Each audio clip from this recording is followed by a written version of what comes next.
সারা বাংলাদেশের সরকার গঠনের পথের এই প্রথম মুহূর্তে পঞ্চগড় সদর উপজেলা সভাপতি চাকলাহাট ইউনিয়নের সাবেক আপনারা চুপ থাকেন কি বলছেন চেয়ারম্যান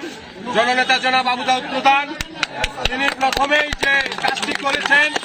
বাংলাদেশ আওয়ামী লীগের প্রতি তথা আওয়ামী লীগের তৃণমূল পর্যায়ের নেতাকর্মীদের প্রাণের যে সংগঠন আমাদের চাকলাহাট ইউনিয়ন আওয়ামী লীগকে তিনি আজকে তালামুক্ত অবমুক্ত করেছেন। যারা এই দেশটাকে পাকিস্তান বানাতে চেয়েছিল, যারা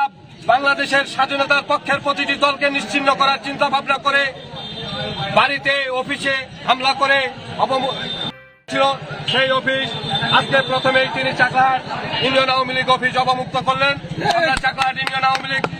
সহ সকল অঙ্গ সহযোগী সংগঠনের পক্ষ থেকে তিনার কাছে আমরা কৃতজ্ঞতা প্রকাশ করছি। সেই সাথে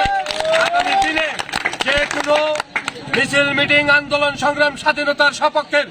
সকল উন্নয়নের ক্ষেত্রে আমরা না আওয়ামী লীগ না বিএনপি না জাতীয় পার্টি সকলে ঐক্যবদ্ধ হয়ে স্বাধীনতা বিরোধীদের পক্ষে থাকবো এবং